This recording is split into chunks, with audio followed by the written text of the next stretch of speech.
there'll be about 12 communities representing about 20 or 21 boiled water advisories. Tonight, the Mohawks of the Bay of Quinte and the federal government start work to end some boil water advisories. Well, Kumekong Nursing Home closes down.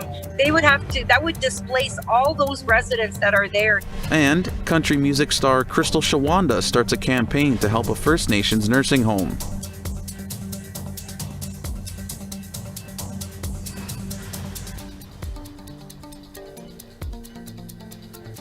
Good evening and welcome to APTN National News. I'm Daryl Stranger.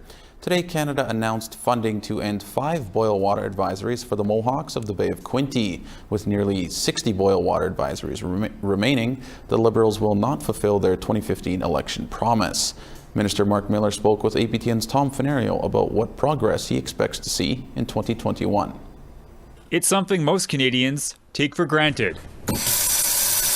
Drinkable water right out of the tap, without having to boil it. Soon the Mohawks of the Bay of Quinte will know what it feels like.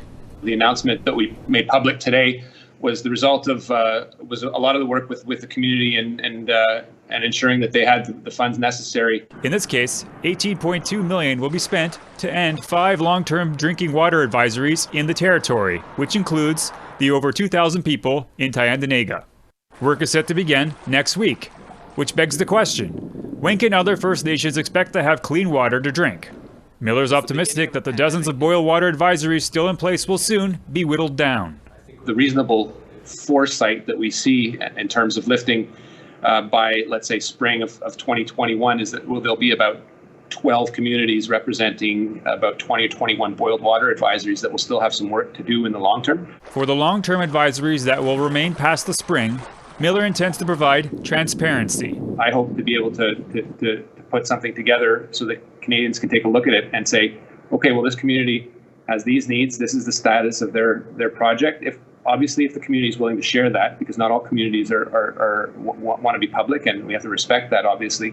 But I think Canadians want to know what the timeline is with respect to those remaining communities. Tom Fenario, APTN National News, Montreal. The federal government introduced legislation they say will align Canadian law with the United Nations Declaration on the Rights of Indigenous Peoples, or UNDRIP for short.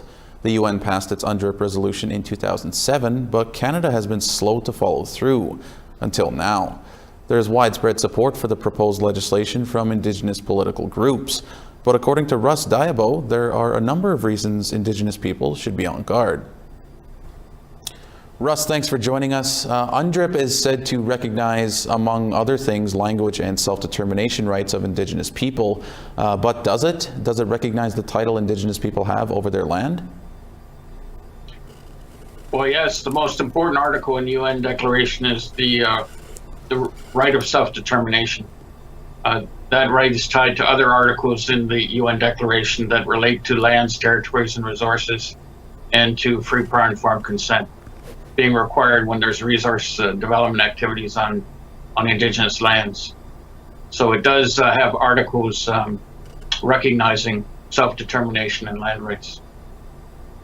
And here in Canada, Justin Trudeau is moving to, quote, align Canadian law with the Declaration within 3 years.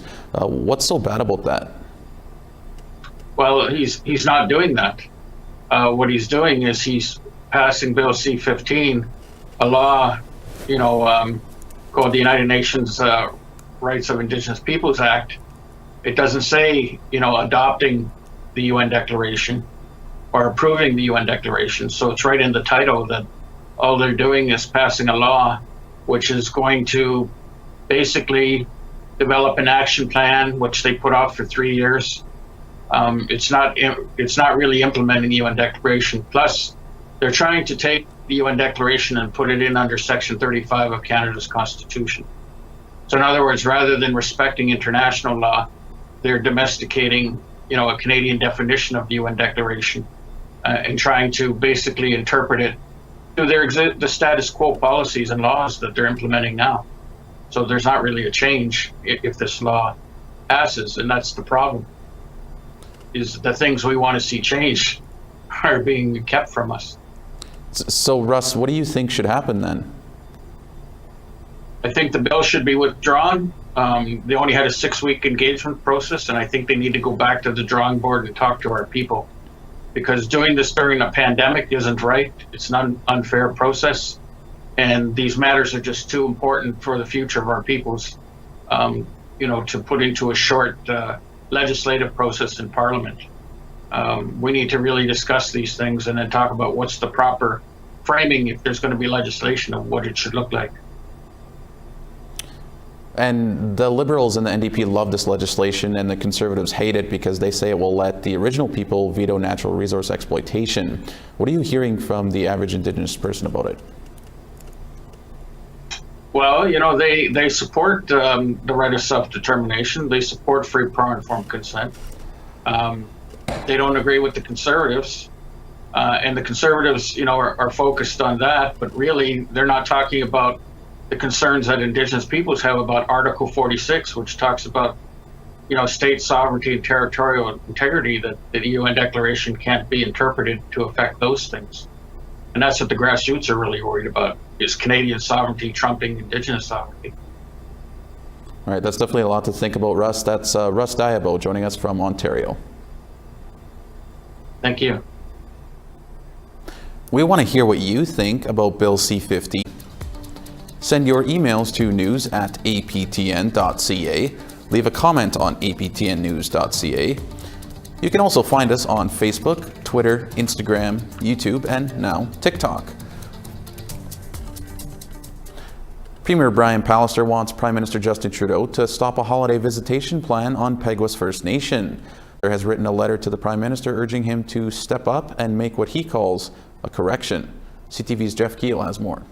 May have the backing of the federal government against the wishes of the Premier, putting pandemic politics on full display. I really don't care what the Premier has to say. This is well-meaning but mistaken.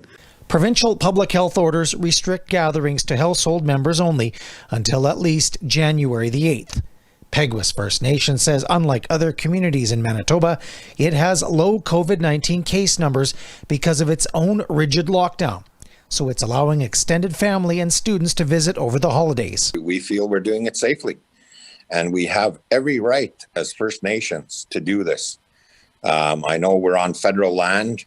Premier Brian Pallister is critical of the plan, saying the community should follow provincial public health orders. We're going to have two sets of rules around who gets to have Christmas and how it's celebrated this year, because we're all doing our part to protect one another. We're all in this together. Peguis Chief Glenn Hudson says he spoke with Federal Indigenous Services Minister Mark Miller, who was in favor of the visitation measures. The Premier says he has sent a letter to the Prime Minister calling on him to correct what Pallister calls a mistake. Chief Hudson says Peguis locked down earlier than the rest of the province, brought case numbers close to zero, so it can offer this gift. People's lives. Two Alberta men made their first court appearance today at the St. Paul Court over their role in the death of 16-year-old Xander Jackson of Goodfish Lake First Nation.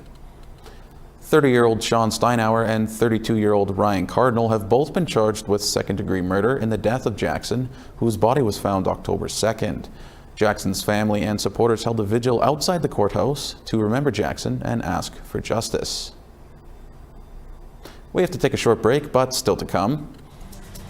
We'll speak with DFO Minister Bernadette Jordan about fish farms around the Discovery Islands in BC.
The federal government has made its long-awaited decision on whether to renew fish farm licenses around the Discovery Islands in BC. Fish farms around the Discovery Islands shown here in BC. Some scientists say parasites from these farms are killing wild salmon stocks, but proponents of the farm point out that it's a billion-dollar business employing hundreds of people. So will Canada renew the licenses of these farms? The answer is no. Department of Fisheries and Oceans Minister Bernadette Jordan released her decision this afternoon, and she joins us now by Skype. Minister Jordan, thank you for joining me. Why did you decide that fish farms should close around the Discovery Islands in BC? So one of the things we heard was that First Nations in the Discovery Islands, the 7 First Nations there, really wanted to have a say in the decision. So we spent the last few months doing consultations with those First Nations, and we heard overwhelmingly that they wanted to have those fish farms removed from the area. So that is the decision we're making today, that there will be phasing out of those fish farms with no intent to renew licenses in the future. So how many farms are we talking about exactly? So currently there is 19 sites in those areas. In there are going to be allowed to grow out to a certain size where they can be harvested, and then no new fish will go into the pens once those fish have been harvested. This is, something that we want to make sure that nobody wants to cull 3 million fish. We want to do this in an orderly way, in a fair way. It's going to be a difficult transition, so we want to make sure that we do it right. And we will see the majority of the fish will be out of the farms by April of 2021. So if these fish farms are bad for wild salmon, why let them continue operations? We're actually making this decision based on what we heard from First Nations communities. This was about making sure that the consultation process was followed. We had a process that we followed very closely to make sure that First Nations opinions and desires were taken into account as we made that decision. With regards to fish farms in BC and coastal waters, I mean, I have a mandate to transition fish farms by 2025. That is a bigger conversation. It's a lot more that has to be done in order to do that. The Discovery Islands is a unique case, a unique situation, and that's what we're dealing with today. This was a very difficult decision because, there are a number of people who will be impacted by this decision. This is going to impact our coastal communities. Aquaculture plays an important economic role in British Columbia, and we want to make sure we move forward with the industry in order to make sure that we have, be global leaders in sustainable aquaculture in the future. So what will be done for the workers at these plants to transition to other work? So right now, I mean, we're going to be in conversations with the industry over the next weeks and months to determine what the best path forward is. Of course, we want this transition to be fair, to be open. We're going to continue to have those conversations to see how we can best make sure that we're addressing concerns that we're hearing as we go forward with the removal. But as I said, this was not an easy decision. Because these are people whose livelihoods are working in those farms. So, but we also know that First Nations wanted those farms removed from that area, and that is what we are focusing on now. And ultimately, how long will all of this take? So the majority of the fish will be out of the area by April of 2021. We'll see close to 80% or up to 80% removed by that time. Some of the fish need a little bit longer to grow. Some will be removed in October of 2021, and then the rest will be removed in early 2022. This actually aligns well with the British Columbia plan to transition farms to make sure that First Nations are consulted by June of 2022. This aligns with their plans as well. All right, Minister Jordan, thank you. That is DFO Minister Bernadette Jordan joining us from Nova Scotia. Thanks so much for having me. And with the Department of Fisheries and Oceans announcing they will not be renewing fish farm licenses in the Discovery Islands in BC, people who have wanted those farms shut down have reason to celebrate today. Joining us from our Vancouver bureau is Bob Chamberlain, who has opposed fish farms for a long time. He joins us now. Bob, thanks for joining us. Hearing that after extensive consultations with 7 First Nations directly affected by the fish farm industry, how does it make you feel to hear this announcement? I'm very grateful for the announcement today on the Discovery Island fish farms. It's a very significant and meaningful step to protect the wild salmon of British Columbia, which are very much on a downward spiral towards extinction. So what do you think was the turning point for the Liberal government? Because for years DFO has defended the fish farming industry. Well, I think the turning point is during the election campaign when now Prime Minister Trudeau made the commitment to transition to land-based closed containment. And then the strong unified voice from virtually every corner of the province in terms of safeguarding wild salmon, in particular the fish farm impacts. There were 102 First Nations that identified themselves to be supportive of this transition to remove the open net cage fish farms from the ocean. And I think that that was a significant piece of the puzzle. So is it too little too late? Will this be enough to save the wild salmon? Well, gosh, I certainly hope not. I mean, many of us that have fought for a very long time for the appropriate protection of wild salmon in British Columbia would have rather have seen this decision made 10, 15 years ago. But it is what it is.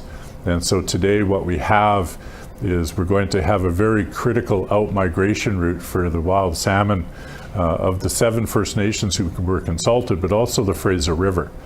And with the historic low returns over the past 2 years and knowing only 1 to 4% of juvenile salmon smolts return to spawn, there is a long road of recovery yet ahead. All right, thanks, Bob. That's Bob Chamberlain joining us from our studio in Vancouver. Hey, thank you very much. Well, there's certainly a lot to think about with respect to the wild salmon stocks and the fish farms. We have to take one more break, but still to come. These dance moves, the Wikwemikong Nursing Home is typically a place for rest. If the Wikwemikong Nursing Home closes down, that would displace all those residents that are there.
Welcome back. It's time now for our photo of the day. This is Charlene Raven-Tolley's rendition of a dream catcher. She says if you drive by her place near the highway through Kitigan-Zibi in Quebec, you won't miss it. Thanks for letting us use your APTN.ca. We'll do our best to get them on the air. And now let's take a look at tomorrow's weather forecast. Starting in eastern Canada, 0 degrees and snow in St. John's and -2 in snow in Fredericton. -12 in Nain and -8 in Happy Valley Goose Bay. -10 in sun in Quebec City and -3 in Gaspé. -5 in sun in Peterborough and -9 in sun in North Bay. -6 in Timmins and 0 degrees in Wawa. -2 in snow in God's Lake and -19 in snow in Churchill. -2 in snow in Winnipeg and 0 degrees in Brandon. -4 in sun in Swift Current and 0 degrees in snow in Yorkton. -21 in snow in Buffalo Narrows and -30 in Stony Rapids. In Western Canada, -26 in snow in High Level and -16 in Peace River. +3 in Calgary and +5 in Lethbridge. 5 degrees in Kamloops and +4 in Penticton. +3 in Smithers and -23 in Fort Nelson. -31 in Dawson and -23 in Rock River. -36 in Yellowknife and -26 in snow in Trout Lake. -34 in snow in Colville Lake and -35 in Fort McPherson. -39 in a mix of sun and cloud in Baker Lake and -33 in Chesterfield. -23 in Clyde River and -28 in Arctic Bay.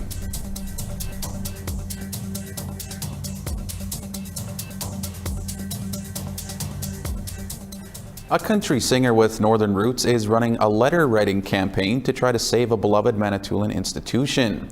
Crystal Shawanda is asking people to write to the Minister of Health to save the Wikwemikong nursing home.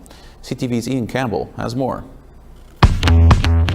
Even with these dance moves, the Wikwemikong nursing home is typically a place for rest and relaxation, but its future is in jeopardy. You know, it's so important for our elders to stay engaged with their loved ones.